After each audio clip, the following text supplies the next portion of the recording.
Gak pernah perang di negaranya malah memarika, sok jago ngajari Ukraina. Strateginya gagal bikin Ukraina tambah porak-poranda.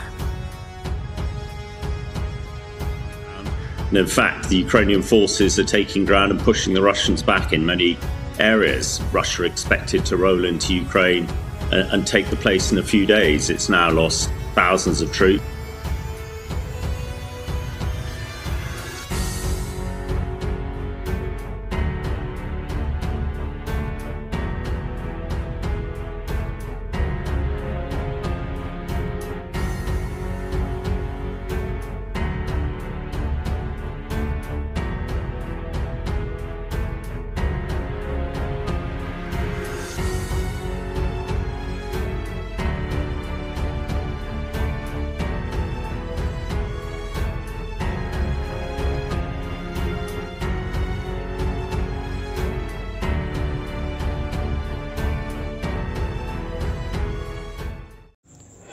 Hai para penonton Central News, sebelum lanjut jangan lupa subscribe dan lanjut tekan tombol Super Thanks. Tombol Super Thanks ada di atas tombol subscribe. Jika Anda ingin mensupport channel kami menyajikan berita yang paling Anda tunggu-tunggu. Terima kasih.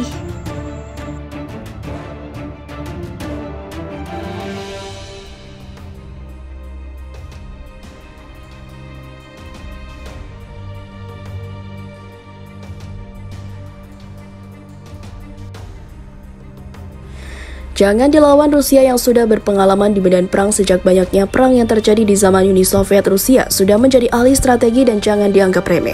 Maka dari itu, NATO sampai bersatu padu melawan Rusia yang sendirian, namun hingga saat ini hasil untuk kemenangan Ukraina sangat tidak mungkin. Taktik perang Amerika Serikat dan sekutu NATO juga yang dijalankan pasukan Ukraina gagal dalam perang melawan pasukan Rusia. Menurut analis militer, penyebab utamanya karena pasukan Kiev tidak mendominasi langit atau kekuatan udara. Kegagalan ini mendorong pasukan Kiev meninjau kembali taktik perangnya untuk menekan pertahanan musuh. Pasukan Ukraina sekarang lebih dari 2 bulan memasuki serangan balasan musim panas mereka. Telah memasukkan gaya tempur NATO ke dalam angkatan bersenjata mereka bersama dengan peralatan barat seperti tank dan kendaraan lapis baja yang disediakan Amerika dan sekutunya. Tapi pada Rabu lalu, sebuah laporan The New York Times menyatakan pelatihan NATO mungkin tidak sukses yang diharapkan. Tentara Ukraina untuk saat ini mengesampingkan metode pertempuran Amerika dan kembali ke taktik yang paling dikenalnya. Tulis surat kabar Amerika tersebut dalam laporannya. Para analis militer mengatakan kepada Newsweek bahwa negara-negara NATO mengapresiasi senjata gabungan atau semua komponen militer bekerja sama. Namun, agar pasukan Ukraina berhasil dengan taktik NATO, mereka membutuhkan superioritas udara yang sayangnya tidak mereka miliki. Agar pendekatan barat bekerja secara efektif, Anda memerlukan semua elemen, dan elemen kuncinya adalah kekuatan udara, kata pensiunan Kolonel Angkatan Darat Inggris Hamish de Breton Garden yang sebelumnya memimpin pertahanan kimia, biologi, radiologi, dan nuklir pasukan Inggris dan NATO. Negara-negara barat telah menyalurkan puluhan miliar dolar ke Ukraina untuk bantuan keamanan, tetapi bantuan ini belum termasuk jet tempur barat seperti F-16 atau helikopter serang bersatu NATO. Hanya beberapa jam sebelum serangan balasan berlangsung, Presiden Ukraina Volodymyr Zelensky mengatakan kepada The Wall Street Journal bahwa superioritas udara Rusia dan kebutuhan Kiev akan bertahan udara berarti sejumlah besar tentara akan mati dalam beberapa bulan mendatang. Tanpa pesawat barat untuk menentang kendali Rusia atas langit, pasukan Ukraina bertempur dengan setidaknya satu tangan terikat di belakang punggung mereka, kata Breton Garden kepada Newsweek. Bagi saya itu adalah bagian terpenting di sini. Anit lain mengatakan gaya pertempuran NATO yang sangat bergantung pada pengendalian langit juga baru diuji dalam beberapa tahun terakhir di arena di mana aliansi tersebut memiliki keunggulan udara. Tidak ada anggota angkatan bersenjata NATO yang masih hidup yang mengalami pertempuran mirip dengan yang dialami Ukraina selama 18 bulan terakhir, kata Davis Ellison, seorang analis strategi di Hanggu Center for Security Study. Kepada Newsweek, tidak hanya itu, sambung Renault, ada kekurangan besar personel berpengalaman, dan mereka memperoleh pengalaman seringkali tidak menjalani pelatihan taktis ekstensif bisa yang dilakukan pasukan barat. Bisa dibilang, masalahnya adalah asumsi bahwa dengan beberapa bulan pelatihan, unit Ukraina dapat diubah menjadi lebih banyak pertempuran dengan cara yang mungkin dilakukan pasukan Amerika memimpin serangan terhadap pertahanan Rusia yang dipersiapkan dengan baik, daripada membantu Ukraina bertempur lebih banyak dengan cara terbaik yang mereka tahu, papar Michael Kaufman, seorang senior fellow di Carnegie.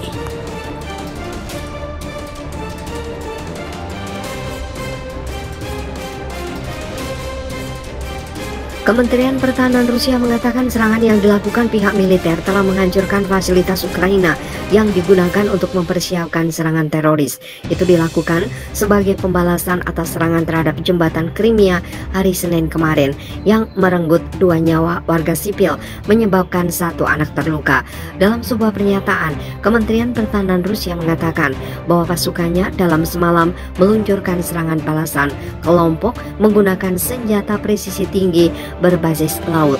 Serangan itu ditujukan ke fasilitas yang digunakan untuk mempersiapkan aksi teroris terhadap Rusia yang melibatkan drone serta galangan kapal di kota Odessa, Ukraina Selatan yang memproduksinya. Selain itu, rentetan serangan tersebut menargetkan depot di Odessa dan Nikolaev yang berisi sekitar 70.000 ton bahan bakar yang ditujukan untuk militer Ukraina. Semua target yang ditentukan telah tercapai. Kebakaran dan peledakan telah didaftarkan di fasilitas yang hancur, menurut pernyataan seperti dikutip dari Russia Today. Kepala Administrasi Odessa, Sergei Bratchuk, melaporkan serangan roket ke kota itu melibatkan 6 rudal kaliber, tetapi mengklaim bahwa semuanya telah jatuh. Namun dia mencatat bahwa fasilitas infrastruktur, pelabuhan dan beberapa bangunan lainnya rusak akibat serangan tersebut. Sedangkan Kepala Administrasi Nikolaev, Vitali Kim, mengatakan serangan itu menghantam sebuah fasilitas industri, menyebabkan kebakaran yang segera dipadamkan. Rekaman yang tidak diverifikasi beredar di media sosial menunjukkan pertahanan udara Ukraina menembaki target yang tidak diketahui di wilayah Odessa. Dengan ledakan dahsyat terjadi beberapa detik kemudian, media lokal menyatakan bahwa serangan itu dapat menghancurkan sistem pertahanan udara Gepard yang dipasok Jerman.